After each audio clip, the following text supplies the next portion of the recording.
aqui quem fala é a Bela e esse aqui é o BPcast, o podcast da Bailarina Preparada. Se você está escutando a gente, assistindo na verdade pelo YouTube, já se inscreve aqui no canal. E se você está escutando de verdade a gente aí pelas outras plataformas, não esquece de seguir o nosso perfil, porque toda segunda-feira vai ter convidada e convidado especial para vocês. Então, vocês vão receber sempre as notificações se vocês estiverem seguindo e inscritos aqui no canal, tá? Esse aqui é o nosso primeiro episódio. Estou com uma convidada muito especial, que é a Andreja Picon. Andreja, antes de mais nada, quero te agradecer muito por ter aceitado o convite. É uma honra ter você aqui, estreando esse novo projeto. E é isso, muito obrigada, seja muito bem-vinda. Hoje a gente vai falar sobre um assunto muito legal, que é sapatilha de ponta. Mas antes, queria que você se apresentasse, falasse um pouquinho aí de por que você chegou aqui, né? Por que você tá aqui, de onde você veio, o que você faz, enfim, conte-nos um pouquinho sobre quem você é. Tá bom, obrigada, Bela, que até 5 minutos atrás eu chamava de Isa, tá bom, gente? Minha primeira gafe, já começo aqui. É pode um prazer ser Isa enorme. Ou pode ser Bela, não tem problema mas Bela não. É o oficial, gostei de saber. A gente já se conhece há um tempo, mas eu encanei que ela era a Isa. É um prazer ser a primeira convidada dessa iniciativa sua tão importante. Eu que sou uma pessoa que luto pela inserção de mais conhecimento técnico e científico dentro da dança, me sinto muito honrada e muito, muito feliz com essa oportunidade. Espero que seja aí um podcast bombado, insensado, que a galera escute e absorva tudo que você vai trazer aqui. Que a sua curadoria, eu tenho certeza que vai ser muito boa. Bom, gente, obrigada. Eu sou professora, assim, minha primeira profissão, assim, como eu me reconheço quando eu tenho que preencher uma ficha no banco, profissão, eu quero escrever professora, né? Aí vem professora do quê? Professora de anatomia, de cinésio, de biomecânica, de fisiologia, de metodologia da pesquisa, de teoria e prática de dança e folclore, de atividades rítmicas e expressivas, mais ou menos para dizer o que eu dou aula na faculdade. Também sou professora de balé há mais de 25 anos. Né? Eu fiz uma carreira paralela, ao mesmo tempo que eu fui me formando em dança como bailarina, depois como técnica, depois como professora da Royal. Eu também tive uma carreira acadêmica, eu fiz graduação em biologia, fiz graduação em educação física, mestrado em educação física, doutorado na faculdade de medicina, no departamento de fisioterapia. Depois eu fiz 2 pós-doutorados, um na engenharia elétrica da Poli-USP, onde eu estudei controle motor postural, e depois um pós-doutorado de 5 anos PNPD na faculdade de medicina, onde eu estudei turnout, andeor, né? Eu tô aqui para falar sobre pontas hoje, porque pontas foi o assunto que eu estudei no meu mestrado. Eu fiz mestrado na Escola de Educação Física e Esporte da USP, e fui estudar sapatilhas de ponta, porque tinha uma lenda, um monte de mitos que eu não conseguia desvendar como uma estudiosa do movimento, né? Os professores falavam, isso é assim porque é assim, sempre foi assim. E eu falava, não, gente, não, tem que ter alguma explicação, que não é possível a pessoa subir em cima dessa tamanca, ter que bater 32 fuetês, e ninguém te explica como isso funciona no corpo, né? Então, a minha motivação foi, como cientista, responder as perguntas que eu tenho e tinha como bailarina e que tenho ainda até hoje como professora. Perfeito. Resumindo, né? Um monte de coisa. Ou seja, temos uma fera aqui com a gente. Bom, Deja, é isso aí. Parabéns pela sua trajetória. Quem me apresentou, você me apresentou mais ou menos, né? Falou da sua existência pra mim, foi a Laura, do Nas Pontas. E aí, quando eu vi, eu falei, gente, meu Deus. Então, Laura, muito obrigada, porque realmente você é uma referência para todos nós. Então, começando os trabalhos, né? Eu quero introduzir aqui essa temática, pedindo para você explicar um pouquinho sobre as diferenças de dançar em uma sapatilha de ponta, para dançar ali com o pé no chão ou na meia ponta, por exemplo, né? Que diferenças anatômicas ou biomecânicas isso implica no nosso corpo? Sim, é uma pergunta muito pertinente que muito pouca gente se faz dentro da dança, Bela. Porque, apesar de os passos receberem o mesmo nome, né? Tem rise na ponta e tem rise na meia ponta. Tem relevé na ponta, tem relevé na meia ponta. Tem échappé na ponta, tem échappé na meia ponta. Pela similaridade da nomenclatura, as pessoas meio que fazem mentalmente uma transferência de aprendizagem entre os movimentos da técnica, mas isso não é real a partir do controle motor, a partir da geração do movimento, né? Então, quando você faz um movimento de meia ponta, você recruta determinados músculos, né, por uma ordem motora, para que você atinja aquela plástica daquele passo que você quer. Quando você vai fazer o mesmo passo nas pontas, o mesmo passo, quero dizer, com o mesmo nome, ele vai recrutar outra musculatura com outro caminho motor, porque ele vai chegar em outra plástica, né? Meia ponta, 3/4 de ponta, onde você se apoia em artelhos e cabeça de metatarso, é um apoio completamente diferente para o corpo de um apoio em full point, né? Que é a completa extensão plantar. Então, são outros pontos de aplicação de força, são outros pontos de geração de força para o corpo absorver, são outros músculos recrutados, outro caminho motor neuronalmente falando, né? Você ativa outras fibras, pode às vezes até ser o mesmo músculo, mas outras partes do músculo. Então, não há uma transferência direta entre técnicas. Eu gosto bastante de falar quando eu dou curso de pontas que a menina que dança lindamente na meia ponta, ela não vai transferir automaticamente estas qualidades técnicas para a técnica de pontas, porque é outra técnica. É muito parecida, assim como com qualquer outro estilo, né? Você dança bem o clássico, você vai conseguir dançar bem um jazz. Você dança bem um jazz, você vai dançar bem um contemporâneo. Porque tem a questão da aprendizagem, né, corporal, da aprendizagem rápida, motor e tudo mais. Mas não é a mesma técnica, né? As particularidades, a idiosincrasia de ativação mecânica, cinesiológica e anatômica mudam. Então, o professor que vai iniciar uma turma em pontas, ele tem que ter muito claro que ele está iniciando uma nova linguagem. É um novo aprendizado corporal que exige forças diferentes, né? Exige o balance, né? O equilíbrio do corpo vai mudar o seu ponto. Não é o mesmo ponto do que na meia ponta. Então, você tem que aprender, né, essa lida de forças externas novamente.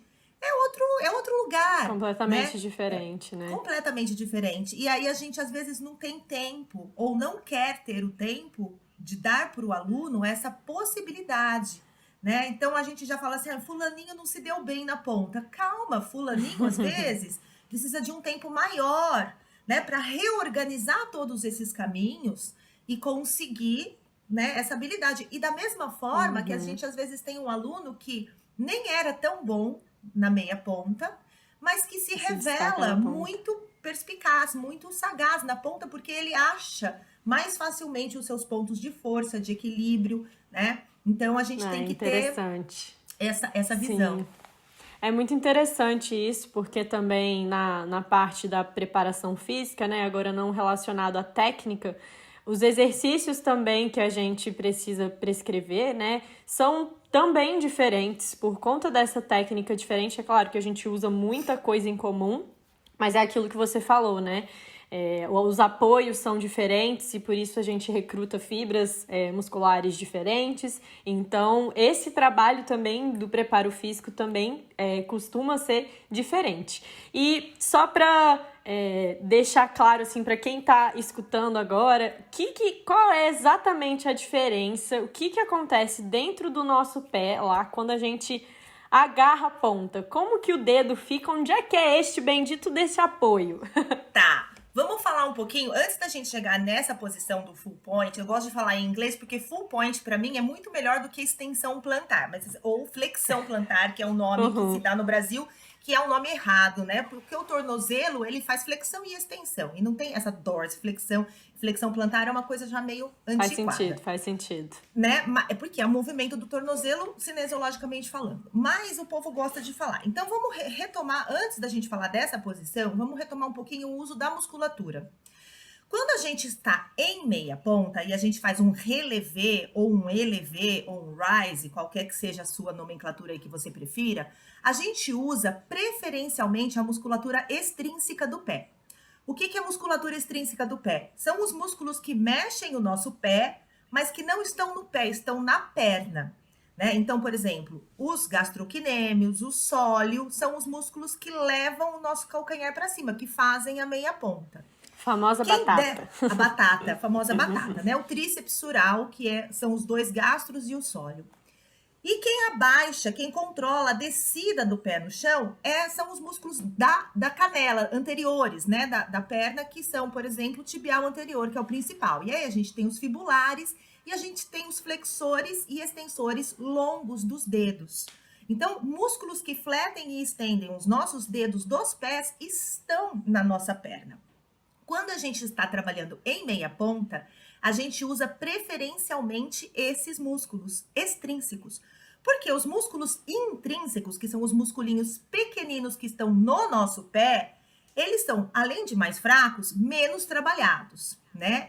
Então, o corpo, ele tem essa ordem de recrutamento muscular. Ele recruta primeiro os músculos mais fortes, mais grosseiros, e para movimentos mais finos e rebuscados, ele recruta os músculos mais fracos e menores. Então, a gente quase não trabalha a musculatura intrínseca do pé em meia ponta. E a hora que a gente vai pôr a ponta, os músculos do nosso pé mesmo vão precisar ser usados para nos sustentar naquela colocação, né? Que é sustentada pelo arco. Todo mundo sabe que a bailarina, quando está em ponta, ela não se sustenta pelo peito do pé ou o colo do pé, que todo mundo fica endeusando, né? Ai, o peito do pé é tão lindo, maravilhoso, que não serve para nada, porque aquilo é osso, né? O que serve mesmo é você ter uma musculatura plantar, né? Intrínseca plantar, de várias camadas, porque ali você tem o adutor do hálux, o abdutor do hálux, o adutor do dedo mínimo, o quadrado plantar, né? Os flexores e extensores curtos do hálux e curto dos dedos. Tem uma série de musculinhos intrínsecos que são super importantes e que não são trabalhados quando você vai para a barra e fala assim, meia ponta e desce, e pedala, e faz aqueles exercícios clássicos, achando que está fortalecendo o pé para pôr na ponta. Então, você que trabalha com isso, Bela, tem um papel muito importante de separar esses exercícios que de fato vão favorecer a manutenção do pé na posição de extensão completa, né, da ponta completa, são esses músculos intrínsecos que estão, né, ali na região do arco plantar. Então, quando a gente está nessa posição de ponta, quem tem que sustentar a gente não são os dedos. Miseravelmente, os dedos malemar têm carne, né? É puro ossinho. Tadinho dos dedos. Tadinho dos dedos. Então, a gente não Se pode for sustentar deixar. tudo. Então, o que acontece quando a pessoa não tem essa musculatura intrínseca bem desenvolvida, bem clara, né? Bem trabalhada? Ou, se ela tiver muito peito, muito colo, como a gente reconhece no balé essa linguagem, ela vai cair para frente, fazendo aquele pé que é exageradamente em ponta. Ou, ao contrário, se ela não tem muito colo de pé, ela não tem aquele arco, que é apenas um desenho e nada mais, e aquilo ali não significa força ou jeito para balé, né? Ela vai cair para trás, porque aí ela não tem força para se manter. Então, quando a gente está na posição plantar, de extensão plantar completa, a gente tem que usar a musculatura intrínseca do pé. Se sustentar pelo arco, que é formado, na verdade, nós temos dois arcos, né? O longitudinal, que vai da ponta do pé até o calcanhar, e o transverso, que vai do dedão até o dedinho. São dois arcos.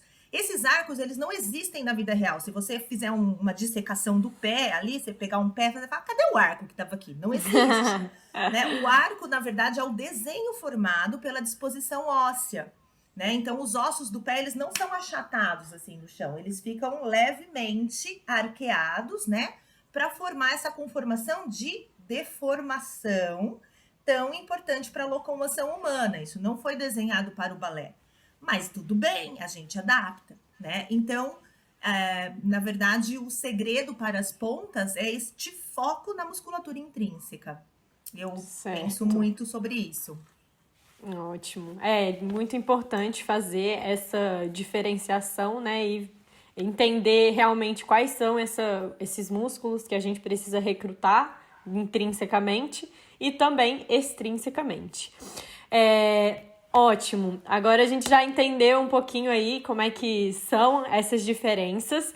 E eu queria pegar aqui o gancho de um dos seus trabalhos, né, que você participou, que para falar um pouquinho sobre a diferença entre fazer determinados movimentos da dança nas pontas e na meia ponta. A gente já falou um pouquinho sobre isso, mas o que você pode falar assim desses trabalhos, por exemplo, quando a gente faz o movimento do piqué, né? O piqué na ponta e o piqué relevé na ponta. Quais são as atividades, qual é o ângulo de diferenciação entre um e outro? E também tem um outro trabalho bem interessante que você também participou, que você fez, que é falando sobre a utilização da sapatilha no andamento da música com o movimento de salté. Então, queria que você comentasse um pouquinho pra gente desses trabalhos. Maravilha. Ó, vou falar como começou, porque esse do piqué, ele veio depois do sauté, porque foi, na verdade, o do sauté foi uma tentativa de estudar o apoio bipodal, né? Como é que o corpo lida com o apoio bipodal em pontas, e depois o arabesque com o apoio unipodal.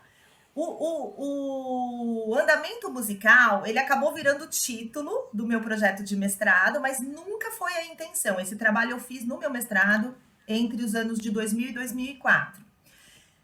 A gente só pôs a música, vou já até contar, para ter um parâmetro de comparação, porque o que eu pedia para as bailarinas é que elas fizessem uma sequência de 8 sautés em primeira, usando sapatilhas de meia ponta e usando depois sapatilhas de ponta. Nem é um movimento que sobe na ponta. É um movimento que você só faz e eu só troquei as sapatilhas. Eu queria entender a interação das forças. A bailarina muda a técnica dela quando ela põe sapatilha de ponta, mesmo para fazer um passo de meia ponta? Minha pergunta era um pouco por aí. E qual era a minha intenção, inocente que eu era 20 e tantos anos atrás? De que a sapatilha de ponta ia mostrar forças horrorosas, porque a sapatilha de ponta deformava o pé. Eu tinha essa ideia, eu vim desse lugar, eu fui essa pessoa, né? Muita gente ainda tá lá. Não, vamos sair daqui, gente. Vamos sair desse lugar, dessa penumbra. E eu tinha essa ideia de que eu ia provar para o mundo que a sapatilha de força envolvia cargas pesadíssimas, perto da fofa sapatilha de meia ponta. Esse foi o mote do meu estudo. Então eu peguei algumas bailarinas, algumas não, muitas, levei elas até um laboratório de biomecânica, coloquei sapatilha de meia ponta nelas, coloquei sapatilha de ponta e dentro da sapatilha eu colocava uma palmilha que é capaz de medir a pressão plantar nos diferentes pontos onde toca o chão. Então, conforme elas iam tocando o chão, aquela palmilha registrava quanta pressão foi colocada ali naquele ponto, né? Então, se teve mais pressão embaixo do hálux, se teve mais pressão no calcanhar, enfim, tinha uma palmilha dentro da sapatilha. E elas faziam uma sequência de 8 sautés em cima de uma plataforma de força, que é um equipamento da biomecânica capaz de medir a força que é devolvida ao corpo da bailarina, que a gente chama de força resultante, né? Ou força de reação do solo. Terceira lei de Newton, se você empurra o chão te empurra. É um famoso, popular e mais conhecido na feira como impacto, né? Então, tem impacto nesse movimento? Vamos estudar. E aí, para que eu pudesse comparar as bailarinas, né? Para que uma não chegasse lá e fizesse I1, I2, I3, I4, e a outra fizesse I1, I2, I3, I4, eu botei a música. Mas eu botei a música, assim, na inocência, porque era só um trigger, que a gente fala, né? Um marcador. Fui analisar os dados, sapatilha de ponta, força X, pressão X. Tá. Meia ponta, força X, pressão X. Eu falei, tá errado. Eu errei os arquivos. Peraí, vamos fazer de novo. Não pode ser. Mesma força e mesma pressão, muito parecidas, de ponta e meia ponta. Ah, gente, não é possível. Dá alguma coisa. Não, o laboratório tá errado, o Newton tá errado, tá todo mundo errado, eu que tô certa, né? Meu, caiu minha casinha. E a única diferença que eu encontrei foi, na verdade, no andamento musical. Porque, como eu não sabia que música usar, eu usei uma 2x4 e usei uma 3x4. Então, uma cadência um pouco mais veloz, uma cadência um pouco mais controlada. E, obviamente, que maiores forças foram geradas numa cadência mais controlada, porque você tem mais contato com o chão e, portanto, né, você desenvolve mais forças. Então, primeiro tapa na cara que eu levei quando eu fui estudar. A sapatilha de força não muda a geração de forças num corpo, né? É muito parecida a força que você gera e recebe estando de ponta ou de meia ponta. O que muda? Então não muda nada? Beleza. Não, claro que muda, né? Quando você está em ponta, por exemplo, você anterioriza muito mais a recepção de carga. Então, quando você está de meia ponta, você usa o pé inteiro. Quando você está de ponta, porque o eixo da ponta te puxa para frente, você usa muito mais o antepé. De novo, voltamos à importância de você ter pé forte para usar ponta, não batata forte, né? Pé forte. Pé forte, perfeito. Aí, e seguindo o baile dos estudos, minha aluna de mestrado, Michele Guilard, minha primeira aluna de mestrado, desenvolveu esse estudo do arabesque. Qual era a nossa pergunta, então? Bom, se no apoio bipodal nada muda, será que no apoio unipodal não muda? Então, o trabalho da Michele já aconteceu numa fase onde eu estava muito mais madura como cientista, eu não tinha mais essa ilusão, né, de salvar o mundo, mas eu ainda queria entender o comportamento. Então, nós utilizamos o arabesque, o primeiro arabesque, que é o único arabesque que é linguagem universal entre os diferentes métodos, né? Qualquer método primeiro arabesque sempre é primeiro arabesque. E colocamos as bailarinas em 4 condições diferentes. Então, ela fez um arabesque por piqué, que é aquele arabesque onde você já vai com a pontinha esticada e só sobe na perna. E a gente fez o arabesque relevé, que é aquele que você faz um pequeno plié e sobe no arabesque. Esses 2 arabesques foram realizados porque eles saem de lugares muito diferentes. Por que a gente fez esses 2 arabesques? Porque a gente não conseguiu decidir qual arabesque estudar, né? Porque existem essas 2 formas de iniciar, e se a gente só estudasse o por piqué, ia faltar o por relevé. E a gente fez uma análise de balés de repertório, e a gente viu que as bailarinas fazem muito esses 2 tipos, tanto por piqué quanto por relevé. E aí a gente falou, vamos estudar os 2. De novo, só por eliminação, né? Porque a gente chega num lugar da ciência que a gente não tem mais parâmetro para fugir. Então, botamos 2. Qual que era a nossa ideia? Que o arabesque piqué demandasse muito mais equilíbrio técnica e o arabesque relevé demandasse mais força, né? Porque ele tem que sair de um apoio unipodal para uma posição de full point do nada. O outro você já tá em ponta, você só sobe. Mas enfim, a gente tinha nossos achômetros ali, né? Como é que dentro da sala de aula funciona assim, o professor acha que é isso mesmo. E aí, fomos embora. Analisamos uma porção de bailarinas, randomizamos a coleta para que elas não tivessem o efeito da aprendizagem do gesto. Então, cada vez que a bailarina chegasse, ela sorteava ali um envelopinho todo rosa, né? Porque pesquisa com balé tudo é rosa. A gente botava num envelope cor-de-rosa. Até a pesquisa. Ela sorteava se ela ia usar primeiro ponta, ou se ela ia usar primeiro meia ponta, se ela ia fazer primeiro o piqué, ou se ela ia fazer primeiro o relevé. Cada bailarina fazia 6 tentativas válidas. Era uma coleta demoradíssima, a gente ficava quase 3 horas com cada bailarina. Tinha que colocar todos os marcadores, porque a gente fez filmagem cinemática para depois reconstruir o gesto, né, do arabesque. Porque se tivesse o arabesque não muito homogêneo, a gente tinha que jogar aquela tentativa fora. Esses arabesques foram feitos em cima da plataforma de força. E a gente, então, de novo, mediu. Dessa vez, a gente acrescentou um cálculo, que foi o cálculo do COP. O que é o COP? É o centro de pressão. Então, a gente queria ver em qual dos 2 arabesques a bailarina se sentia mais equilibrada. E aí, a gente foi analisar os dados, né? Longos anos analisando esses dados. Foram quase 2 anos, porque é muito dado para analisar. A gente tem que reconstruir arabesque por arabesque de cada bailarina. Cada bailarina fazia 24 arabesques. Nós testamos 28 bailarinas válidas. 28 que entraram para o paper. Esse paper está para ser publicado, vai sair em breve. 28 entraram para o paper, mas a gente mediu cerca de 46. É que muitos dados a gente joga fora. Gente, é uma epopeia. Para vocês verem, gente, como é feita a ciência, hein? E aí as pessoas... Bela, as pessoas falam assim, mas só tem 28 bailarinas, como é que você pode se basear? É surreal. Ai, gente, credo, que horror. É surreal. Nem Mas fala tudo bem. nisso. Sim, Abafa o caso. relevamos. Como eu Abafa. gosto de dizer em inglês, abafe the case, né? Porque A Bafe, pelo amor de Deus. abafe tudo isso daí. Mas enfim, aí o que a gente foi ver? A gente foi ver que fazer de novo, o mesmo tapa na cara que eu levei há 20 anos atrás, mas a gente não aprende, né? A gente insiste no erro. Fazer o arabesque piqué de meia ponta e de ponta gera exatamente a mesma curva de força.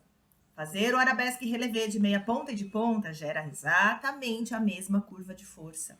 A percepção que as bailarinas têm de que estão mais equilibradas no relevé, no arabesque por relevé, não se conclui porque o COP, que era aquele centro de pressão que mostra onde está o seu eixo, seu balance, ele foi muito mais estável no piqué do que no relevé. Talvez porque, a gente conclui, a alavanca de força que você faz para subir desestabiliza o seu corpo, né? Então, imperceptivelmente, né, visualmente falando, mas lá na plataforma a gente consegue medir essa oscilação. A oscilação é maior no relevé do que no piqué. Lembra lá no começo da conversa quando eu falei que a gente achava que o piqué era tecnicamente mais desafiador? Só que não. Então, uma das coisas que a gente concluiu no trabalho da Michelle, com também muita dor no coração, é que olhando a gente não vê. Né? Então, qual é a arma do professor dentro da sala de aula? É olhar. E a gente não está vendo um monte de coisas que estão embutidas no movimento, né? E a conclusão desse trabalho foi que a mecânica, a plástica do movimento influencia muito mais nas cargas e forças envolvidas nele do que a própria sapatilha, mais uma vez. Então, sapatilha de ponta, gente, não se trata de carga, se trata de técnica, é outra técnica. A gente não pode mais atribuir, não só pelos meus estudos, mas pelos inúmeros estudos publicados, nos quais eu também me baseei e me inspirei, de que a sapatilha de força ocasiona deformação dos pés, ocasiona lesões. Isso tudo vem de uma técnica errada no seu cerne, na sua base. A pessoa que vai se lesionar, ela tá fazendo tudo errado desde a meia ponta, não é porque ela pôs ponta, né? E a bola de neve só vai crescendo, só vai crescendo. Perfeito. Esse era até o outro gancho que eu queria puxar, porque muitas pessoas têm essa dúvida, né? Será que por essas diferenças em dançar na meia ponta e dançar na ponta aumenta o risco de lesão, faz o pé deformar? Como é que é isso? Olha, me dá tanto desespero, Bela, porque assim, existem algumas coisas que são ainda muito arraigadas, sabe? E são erradas, e as pessoas não querem sair daquilo. Primeiro ninguém faz um bom fitting, né? As pessoas ainda acham que elas podem comprar a sapatilha pela marca e pelo modelo. Claro que a marca e o modelo são muito importantes, mas o fitting é a relação do seu pé com a sapatilha. A primeira coisa que você precisa conhecer não é a marca da Gaynor, se ela é do saquinho roxo, do saquinho com bolinha amarelinha. Não é isso. É o seu pé. Você conhece o seu pé? Você sabe quais são os pontos fortes e fracos do seu pé? Como é o seu arco? Qual é o tamanho do seu metatarso? Como funciona o seu calcanhar? Qual é o alinhamento do seu pé? Ele está mais para o segundo dedo, mais para o terceiro dedo? Quais são os pontos de aplicação da força? Você conhece seu pé? Primeiro você vai conhecer seu pé. Tudo isso faz diferença, né? Faz total diferença, porque nós dançando somos um sistema biomecânico. Se fosse só a sapatilha dançando, seria um sistema mecânico. É o calçado. O calçado não é vivo, né? Então, o sistema é biomecânico, é a interação da sapatilha com o seu corpo. Não tem como ser diferente. Então, não é comprando uma sapatilha uma vez falando assim, eu virei pirueta, essa sapatilha é ótima. Não, sei. Não é assim, você tem que se sentir bem. Existe toda uma indústria do calçado, existe uma indústria da biomecânica do calçado que fica por anos desenvolvendo um tênis que melhora a distribuição da pressão. As bailarinas colocam um negócio, depois tirar foto da bolha e do sangue. Tá errado isso. Não é pro pé passar por isso. Tá errado. Não é. né? E o pior de tudo é que a gente acha... A gente não, né? Tem gente que acha lindo isso. Não, mas não é, gente, é muito Lindo feio. tirar. Não Se é, você gente, ainda é acha lindo feio. essa noite, você reza um pouquinho antes de dormir, se liberta dessa ideia. É muito feio, é muito feio. Você acha que, por exemplo, um atleta tá disputando ali uma Olimpíada, tá ganhando ali uma medalha, ele arranca o tênis e mostra o sangue pro público? Isso não existe. Eles têm os melhores Cruz credo. equipamentos, eles têm as melhores tecnologias, eles querem se sentir confortável para que a sua performance possa crescer. A sapatilha não é o foco da dança, o foco da dança é a arte, né? É você expressar coisas incríveis com aquele sapato. O sapato está a seu serviço. Então procure o melhor calçado, não por marca, por cor de cetim, por elástico que você trouxe da Tasmânia quando você Que a foi viajar amiga para lá, usa. que a amiga usa. Ah, eu assisti como que a fulana de tal prepara a ponta dela, vou fazer igual. Escuta, seu pé funciona igualzinho da fulana de tal para você fazer igual ela? Porque tem uns videozinhos viralizados aí que mostram grandes bailarinas preparando suas pontas. Umas arrancam a alma, outras fazem darning, outras arrancam o calcanhar, outra arranca a fitinha. Aí você vai lá e fala, nossa, eu preparei minha sapatilha igualzinha da fulana. Você é fulana? O seu pé funciona igual de fulana? Pelo amor de Deus, né, gente? Isso é uma coisa. Segunda coisa é, faz aula de meia ponta, ensaia de ponta. Tá errado?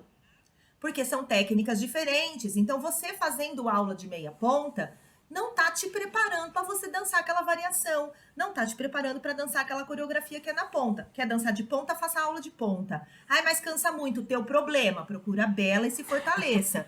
Porque não dá para você ficar... não dá para você ficar... Gente, tá tapando o sol com a peneira. Né? Então, você faz aquela linda aula de meia ponta, você alimenta uma determinada musculatura. Aí, se você calça a sua ponta e vai ensaiar usando outra musculatura, faz sentido isso, gente? Em que mundo isso pode fazer sentido? Além do que, a gente já tá numa era que aquela coisa de repetição, repetição, repetição, repetição que acontecia na dança antes não é mais necessário. Seja eficiente. Imagina que um atleta que ganha a Olimpíada fica repetindo, repetindo, repetindo a mesma coisa burramente até ele melhorar. Né? Ele vai analisar o movimento, a biomecânica tá aí para isso, ele analisa o movimento, ele vê, né, se o ângulo do braço foi um pouquinho mais do que devia, se a articulação do quadril foi um pouquinho menos do que devia, tudo friamente calculado para você ter performance otimizada. Na dança a gente tem performance burralizada.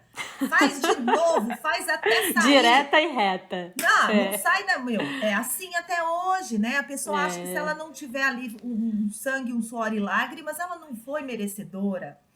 Tá errado. Nossa, é isso. A gente admira, né, essas coisas, sendo que, na verdade, isso é bem burro, né, da nossa parte, como bailarinos e, enfim, professores e tudo mais. Mas, enfim, que bom que a gente tem pessoas que agora a gente vai conseguir expandir bastante esse conhecimento. Porque... É um longo caminho, ainda é um longo caminho, porque a dança ainda é dominada por ex-bailarinos, que sabem muito de balé, e pouco de ciência, e pouco de didática, e pouco de preparação corporal. Então, a gente ainda precisa de um mundo onde as pessoas admitam suas fraquezas e busquem esse conhecimento com quem foi lá, né? Porque não pode ser mais autossuficiente um professor que dentro da sala de aula não conhece o corpo do aluno, por exemplo, né? Abrir mão do conhecimento anatômico, ainda fica falando coisas como interno da coxa, os músculos internos. Todos os músculos são internos, né? Eu gosto de falar assim, a menos que alguém esteja com uma fratura exposta. Não tem músculo externo. Então, vamos estudar um pouquinho mais, né? É uma arte muito complexa, a tal da dança é babado. É difícil. Bom, depois dessas verdades difíceis de engolir... Não são difíceis, gente. Não é difícil de engolir isso, não. Eu quero fazer agora aqui um rápido... perguntas e respostas breves. Algumas você já até respondeu aqui pra gente, então vai ser bem breve mesmo, porque acho que algumas todo mundo já deve ter sacado, tá? A primeira, mito ou verdade, quero que você responda, que é sapatilha de ponta deforma o pé. Mito. O que Mito. deforma o pé é você usar um calçado que não é adequado para o funcionamento biológico, biomecânico do seu pé. A busca por uma sapatilha deve ser prioridade, desde a primeira, sempre mudar. Sabe igual a gente fala aqui no Brasil, Bela, a gente fala, não tem um político de estimação. O bailarino tem que ser igual, não pode ter sapatilha de estimação, né? Mas fulano de tal é patrocinado por tal marca, fulano de tal deve ser um bailarino já, né, profissional. Todas as pessoas que fazem balé acham que elas já são profissionais e agem como profissionais. Procura a tua sapatilha, tenha seu tempo. Comprei uma sapatilha, paguei super caro, né? Enfim, é difícil, a gente sabe que é um investimento, mas é um investimento num equipamento que vai valer a pena. Se tem uma coisa que vale a pena a gente guardar um dinheirinho e investir, é numa boa sapatilha, num bom fitting, numa boa relação pé-calçado. Não é a sapatilha que deforma, é o seu mau uso e uma técnica que cria compensações. Técnica errada, aquela técnica ferro e fogo, que é faça quinta, independente de quem você seja, treine 50 horas, independente de quem você seja. Essa técnica deforma o corpo. Coitada da sapatilha, levou a fama. Então, gente, nunca mais, mitão, esse é um mitão. Um outro mito ou verdade? Crianças abaixo dos 10 anos de idade não devem usar sapatilhas de ponta. Verdade. Embora eu sei que usem. Embora eu arrisque dizer aqui, e tô dizendo que eu tô arriscando, existem crianças capazes de fazer isso antes dos 10 anos. Mas são muito poucas. Então, se a gente populariza isso, a gente está indo para um lugar muito doentio. Primeiro, que para dançar um balé de ponta, eu acho que uma criança de 9, 10 anos, ela nem fica bem, nem combina. Não acho nem bonito. Concordo. Porque a carga dramática que uma ponta impõe, se você for estudar a história das pontas e ver por que ela surgiu dentro do balé romântico, né, que é uma coisa de uma carga emocional e dramática extremamente pesada, uma criança de 9 anos tem que estar brincando de boneca, não pondo sapatilha de ponta. Mas o mundo da dança não é assim, o mundo da dança tá errado. Por que estaria certo? Tá errado. Os pés estão em crescimento, os pés praticamente só têm ossos, aquela musculatura intrínseca está em desenvolvimento, né? E poucas crianças têm um talento e uma maturidade para usar ponta dentro dessa idade. Entre 10 e 14 anos, toda menina passa por uma fase muito difícil, né? Que é a puberdade, aonde ela vai. Não é o dia da menarca. Ficou mocinha, pode pôr ponta no dia seguinte, né? As pessoas falam, espera pelo menos ela menstruar. 2 anos antes da menstruação e 2 anos depois, mudanças significativas estão acontecendo naquele corpo muito rapidamente. Ela perde flexibilidade pelo crescimento rápido dos ossos longos, né? As alavancas musculares ficam rígidas. Ela perde equilíbrio, porque o corpo cresce muito rápido no estirão da adolescência e ela tem que se reorganizar como corpo. É uma fase extremamente difícil e ainda a gente vai socar a ponta. Então, assim, tem que ter muito amor, muita paciência nesse momento.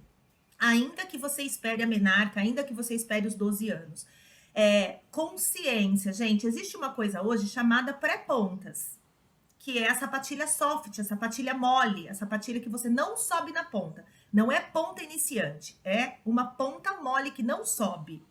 Você pode trabalhar por 1 ou 2 anos nessa idade, preparando o pé, fortalecendo a musculatura intrínseca, já usando uma sapatilha que anterioriza a projeção do centro de gravidade, né? Porque a ponta puxa a gente para frente, como eu já falei. Trabalha de forma alternativa. Quando essa menina estiver ali com 12, 13 e vai pôr a ponta, ela vai pôr a ponta muito mais rapidamente. Ela vai absorver essa técnica com mais facilidade. Então, é muito abrupta essa mudança da meia ponta para ponta, sem passar por esse período de adaptação. Eu uso isso há anos, alguns anos, há uns 5 anos. Eu fui sozinha, com a minha cara e a coragem, eu falei, eu vou fazer isso. E hoje eu espalho nos cursos que eu dou para o Brasil inteiro, fico tentando ensinar essa técnica de usar essa pré-ponta para você fazer a transição. Já existe um estudo que fez sobre isso, que é do Itaker de 2015, que comparou grupos que fizeram a transição direta da pré-ponta para ponta e usando só meia ponta direto para ponta e mostra que as bailarinas se adaptaram muito melhor fazendo essa transição. Então, as pessoas falam assim, mas se eu não colocar ponta na criança, ela vai para outra escola. Então, você tem medo de ser responsável? É isso? Você não sustenta o que você está fazendo na sua escola? Coloca uma pré-ponta, explica para esse pai, para essa mãe, por que você está sendo responsável, sabe? Eu acho que falta, às vezes, um pouco de responsabilidade e um pai que reconhece em você a responsabilidade sendo um bom professor, não vai tirar a criança da escola. E se ele continuar tirando, graças a Deus você se livrou de um aluno problema. Né? Porque a gente também não pode quer ver esse apostar, aluno. verdade. É verdade. Perfeito, Deja. Terceiro mito ou verdade? Bailarinas que começam o balé adultas nunca podem usar sapatilha de ponta. Isso é um mito ou uma verdade? Isso é um mito, desde que passe por um período de verdade que é: qual é a sua história pregressa? Existem pessoas que vão fazer balé adulto, mas já fizeram 5 anos de balé quando eram jovens. Outras nunca fizeram balé, mas foram super ativas, faziam vôlei, natação, kung fu. Outras foram sedentárias a vida inteira e querem entrar no balé agora. Então, assim, são corpos absolutamente diferentes. E um corpo adulto traz história. Um corpo adulto traz história na coluna, no quadril, no joelho, no pé, na cervical, né? Na coluna cervical. Então, um corpo adulto, ele tem que ser respeitado dentro da sua história, né? Cada aluno é um aluno, mas o aluno adulto é mais exclusivo ainda. Ele vai poder pôr ponta? Ele pode. Para mim, gente, qualquer pessoa pode pôr ponta, se isso for uma pergunta de mito ou verdade. Gordinho, magrinho, baixinho, pé ruim, pé bom, tarará. Mas a pessoa precisa de um trabalho prévio. Ela precisa de um trabalho sério, ela precisa ter músculos fortes, ela precisa ter consciência corporal, ela precisa conhecer profundamente a técnica do balé. Isso não acontece em 6 meses. Então, se a escola te propõe que você vai, depois de 6 meses de balé, já pôr a ponta, sai fora disso daí. Estão te enganando e vão te machucar. Nenhum corpo está preparado para depois de 6 meses para pôr ponta. Então, eu acredito que qualquer pessoa possa sim, desde que ela passe por um preparo adequado. E esse preparo adequado demora quanto tempo? X. Porque depende da sua história, né? Quem era você na fila do pão? É alguém que já dançou balé dos 10 aos 20, aí parou dos 20 aos 30 e voltou? Pô, você tem 10 anos de balé no seu corpo. Claro que o músculo não tá mais funcionando, mas quando você começar a praticar, você reconstrói essa memória muscular. A pessoa que nunca fez balé ainda precisa construir um caminho, né? Um caminho neural, um caminho motor. Então, são pessoas que estão em lugares completamente diferentes. Eu sei que às vezes elas estão na mesma sala. E não é sobre isso que eu tô falando. Você que tem que ser professor e que tem que dar aula para cada aluno que está na mesma sala de forma diferente. Você dá o mesmo exercício, mas a correção que você dá para a Bela é diferente da correção que você dá para a Deja, que é diferente da correção que você dá para a Maria, porque cada um precisa de uma coisa dentro daquele exercício que você está propondo. Né? Eu ia falar exatamente sobre isso. Isso é mais um desafio do professor. Aí já vai nem só para o balé adulto, mas para todas as turmas, né? Que é conseguir identificar e fazer um trabalho que seja adequado ali de uma forma mais individual possível dentro de uma turma. Sim, sim. Bom, mais um mito ou verdade. Ter colo de pé, ou pé cavo, né? Facilita o uso da sapatilha de ponta. Muito pelo contrário, dificulta. É que as pessoas mitaram isso tanto, é um mito horrível. As pessoas tanto mitaram que o pé cavo funciona, como mitaram que o pé chato não funciona. Isso não tem nada a ver, é a conformação do seu corpo. Se você mudar a musculatura e fizer ela funcionar para o que você quiser, ela vai funcionar para o que você quiser. Tanto o pé chato quanto o pé cavo tem músculos intrínsecos. É mais difícil de trabalhar no pé chato, concordo, por conta da distribuição de peso. Então, tem ali os seus senões, mas se você trabalhar direitinho, você chega lá. Tanto o pé cavo, ele vai te empurrar para frente, quanto o pé chato, ele vai te empurrar para trás. Os dois são ruins. Bom mesmo é o pé normal, que vai te deixar bem no eixo. Neutro, exato. Ótimo. Bom, pra gente ir finalizando aqui, eu tenho 3 dúvidas que eu recebi das pessoas. E vamos ver se a gente vai conseguir responder essas dúvidas. A primeira Qual é, se existe e se existe, qual é a diferença entre usar uma ponteira de silicone e uma ponteira de algodão, de pano? Existe essa diferença? Essa eu não faço ideia, assim. Eu me sinto mais confortável dançando com a de ponta, com a de pano, porque eu sinto que eu tô sentindo mais, mas eu não faço ideia se existe essa Sim, diferença mesmo. é uma coisa assim, gente, tão mercadológica, botaram na nossa cabeça. Quando eu dançava, quando eu era bailarina de pontas, não existia ponteira de silicone. Só existia uma de paninho, que era tipo feita com pano de colã, elanca rosa, e por dentro tinha uma espuminha amarela, que era aquela espuminha de brinquedo, que vinha nos brinquedos.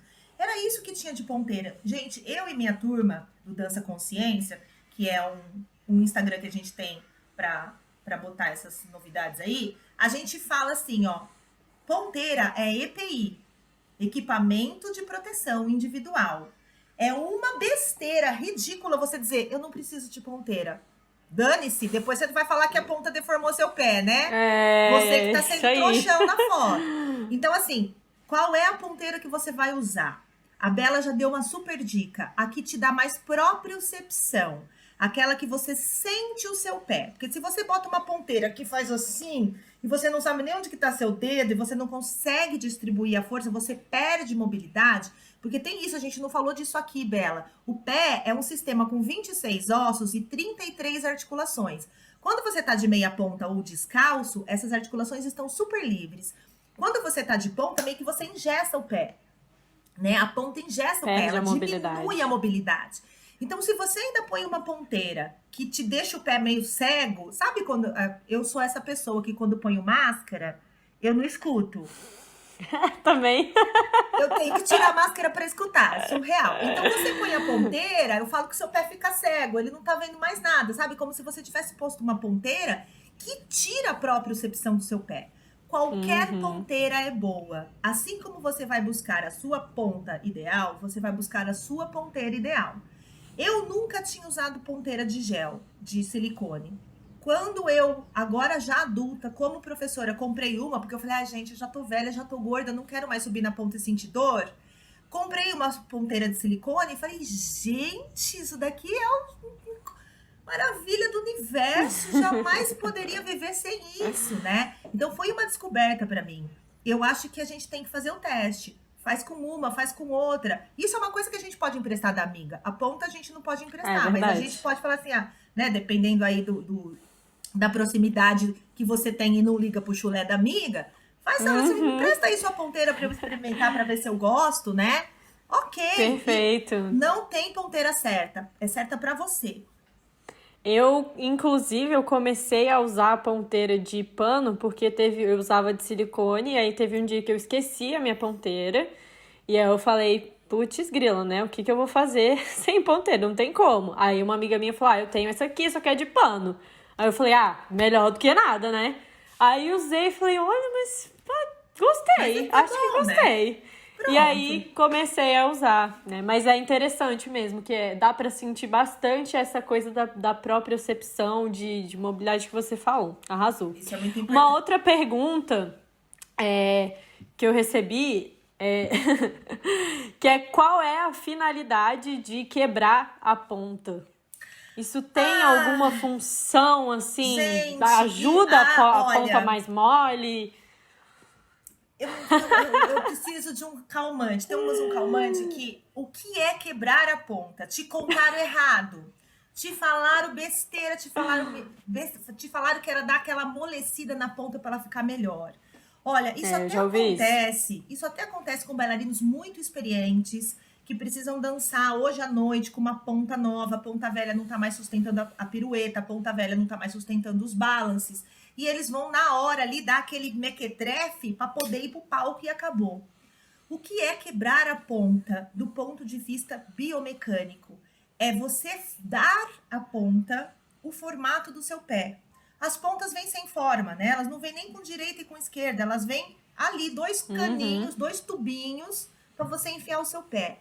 Conforme você vai articulando o seu pé e posicionando o seu pé, e fazendo o seu corpo funcionar em cima daquele calçado, aquela ponta vai entendendo aonde estão os seus pontos de força.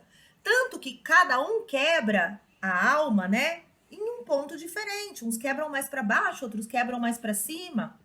O dedinho, o dedão, uns gastam mais para lá, outros gastam mais para cá. Por quê? Porque esse é como o seu pé funciona distribuindo carga.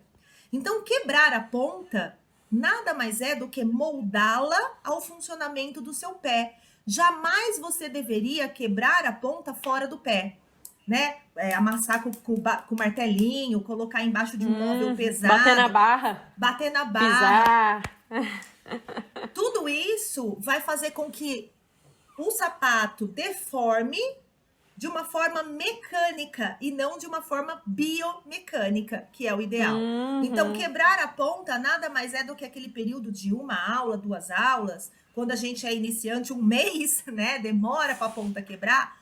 Por quê? Porque ela vem dura, ela vem rígida, ela vem pronta para sustentar uma carga. E a gente vai moldando, amolecendo. Então, quebrar a ponta é deixar a ponta com a cara do seu pé. Essa frase ficou meio esquisita, com a cara do pé, né? Mas é isso. Não, mas deu para entender perfeitamente. É isso. E há uma última pergunta, que acho que todo mundo já vai desconfiar da resposta também. É quando a gente sabe a hora de trocar a sapatilha de ponta? Porque não existe uma hora exata, né? Cada um vai ter o seu momento ali. Cada um gasta, exato. E assim, tênis de corrida não tem esse estudo com pontas. Eu gostaria até de fazer, sabia? É um dos meus sonhos secretos, assim. Aí, gente, quem quiser estudar já que seria fazer realmente um estudo da validade, né? E medindo o balance, e medindo o giro, e medindo a performance conforme a sapatilha vai gastando. Tênis de corrida dura 400 quilômetros em média. Então, isso já foi feito em laboratório, né? Tem uma série de estudos que vai testando os tênis, e aí você bota o corredor, você pega vários corredores, o protocolo é assim, você pega vários corredores, você dá um tênis para eles, e você fala assim, ó, vai correr, faz seu treino, quando der 100 quilômetros, você vem aqui. Faz uma coleta biomecânica na esteira, analisa todos os parâmetros da força de reação do solo, da distribuição de pressão e tudo mais. 200 quilômetros, o corredor volta para o laboratório. 300 quilômetros, volta. 400 quilômetros. Então, os estudos mostraram que depois de mais ou menos 400 quilômetros, os tênis começam a perder esta qualidade de estabilidade, né, de proteção ao pé. O impacto não muda, tá, gente? Porque impacto não existe amortecedor, né? Acho que isso já está bem claro na sociedade. O tênis, ele distribui pressão, mas nenhum tênis absorve impacto. Impacto, ele existe porque a terceira lei de Newton existe. Se você empurra o chão te empurra. Para onde que vai esse impacto? Vira purpurina? Não tem jeito, o corpo tem que absorver. Né? Então, qual é o melhor tênis? Aquele que se amolda melhor no seu pé para que esse impacto seja distribuído por uma área maior. Simples assim, porque o impacto não vai sumir, ele apenas vai se distribuir. Então, esse estudo ainda precisa ser feito nas sapatilhas, né? Mas nós, como bailarinos, percebemos que a sapatilha não tá mais segurando o balance. Você sobe em apoio unipodal, o seu tornozelo dá aquele tiltzinho. Bambeada. Né? Você vai virar uma pirueta, você já não sente segurança, você não consegue estender o joelho de base até o fim, porque você sabe que vai dar ruim se você ficar naquela ponta. Então, esses princípios de estabilidade, eles podem ser usados como um feeling real, né? É claro que as crianças, quando elas estão iniciando a ponta, elas ainda não têm isso. Então, é o professor que tem que observar e ajudar. Ó, você já está começando a cair no calcanhar. As primeiras pontas, em geral, a gente quebra elas muito errado. Não se pode cobrar das crianças isso. Então, elas têm que trocar a sapatilha, senão elas vão ficar... Eu sei que as mães não querem comprar outra, mas nós, como professores, temos que educar os pais também. Porque se essa criança fica numa sapatilha que já precisava ter sido trocada, ela habituará o pé a colocar carga naquele lugar ruim, né? Então, é muito importante ter essa percepção. Tem que trocar a sapatilha sempre. Não existe sapatilha de ponta que dura 2 anos, tá? Não fala isso pra mãe. Olha, compra essa, que essa é melhor. Você vai demorar mais para trocar. A Gaynor dura mais porque ela é feita de plástico, né? Se ela fosse feita de cetim e cola, ela também duraria menos. Então, assim, É uma falsa percepção de que dura mais. Porque se você quebra errado, você também vai ter que trocar. Ótimo, respondidíssimo. Para finalizar, com chave de ouro aqui, esse nosso papo, que eu, nossa, não sei nem dizer, gostei muito. Eu queria que você, se as pessoas que estão aqui escutando, fossem para casa, né, já estão em casa, mas se elas fossem lembrar de uma única coisa sobre tudo que a gente falou aqui, o que você diria para essa pessoa lembrar? Isso aqui, todo mundo que assistiu a gente tem que saber mesmo. Um principal ensinamento aí sobre a sapatilha de ponta. Nossa, é muito difícil isso, viu, Bela? Assim, tem muitas coisas que poderiam. Mas eu acho que a ideia que eu quero deixar é: não culpe a sapatilha. A culpa nunca vai ser da sapatilha. Procure as razões, aliás, não culpe ninguém, né? Não coloque a responsabilidade da sua performance na sapatilha. Não é ela que dança, quem dança é você. Você é muito mais importante do que a sapatilha. Conhecer o seu pé é muito mais importante do que qualquer sapatilha que você possa usar. Não necessariamente você precisa de uma ponta importada para dançar bem. Não necessariamente você precisa de um darning para dançar bem. Não necessariamente você precisa de uma fita com elástico comprada na Tasmânia para dançar bem. Você precisa conhecer o seu pé. Então, não responsabilize a sapatilha.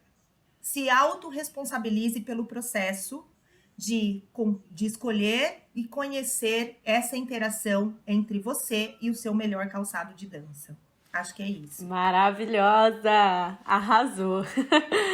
Bom, realmente fiquei muito feliz, Deja. Acho que a gente conseguiu abordar muitas coisas aqui. Antes de terminar, é claro que eu quero pedir para você deixar aí os seus contatos. Fala aí do Dança Consciência, que é um projeto maravilhoso.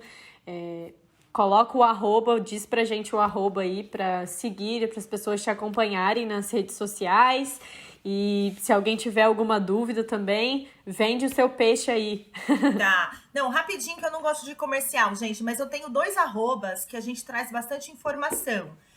São veículos de informação. Então, o arroba Dança Consciência, onde a gente faz a leitura de artigos científicos e traduz isso para o público leigo, para mostrar justamente esses estudos e essas questões. E a gente está sempre lançando cursos, né? O curso de imersão no corpo humano, já teve a edição 1, a edição 2 e em breve a edição 3, que vai justamente falar de calçado e piso. E também tem o arroba Estudando Dança, que é o arroba do nosso grupo de estudo para professores de balé, já existe há 3 anos. A gente se encontra uma vez por mês, perdão. Agora está no online, então dá para a gente do Brasil inteiro participar. E a gente estuda temas pertinentes à sala de aula. Nesse momento, a gente está num ciclo estudando repertório. E amanhã a gente tem encontro e vai estudar repertório 3 e aprofundar todos os repertórios da época de Diaghilev. É muito legal, porque a gente já estudou ali anatomia, a gente já estudou biomecânica, a gente já estudou terminologia e codificação, música, a gente estuda muito música, a gente lê partitura de variação para contar na música, porque o povo também adapta a variação, né, inspirado em sei lá o quê. A gente estuda coisas pertinentes ao crescimento e desenvolvimento das crianças, psicologia da dança, todos os temas que a gente vai desenvolvendo já há 3 anos a gente está juntos. As pessoas vêm e vão, você não é obrigado a ficar ali para sempre, você pode participar de um encontro ou de outro. Então, arroba Estudando Dança, arroba Dança Consciência. Qualquer coisa, a gente se encontra por lá. Isa, muito obrigada pelo convite, que esse podcast possa ser mais um canal de salvação para nossa querida e amada dança. Obrigada. Amém. Obrigada a todo mundo que assistiu. E mais uma vez eu vou lembrar vocês para acompanharem a gente nas redes sociais e seguirem também aqui o perfil do podcast da Bailarina Preparada. Se você está vendo pelo YouTube, se inscreve no canal. E se você gostou dessas informações, nos ajude a espalhar a palavra. Compartilha esse vídeo aí com todo mundo, compartilhe principalmente a informação. Anota aí o que você achou de mais importante hoje e hoje mesmo já vai contar para sua amiga, para o seu professor. Compartilhe essa informação que com certeza a gente vai construir uma dança com muito mais estudo e muito mais conhecimento, tá? Muito obrigada, gente, e a gente se vê no próximo.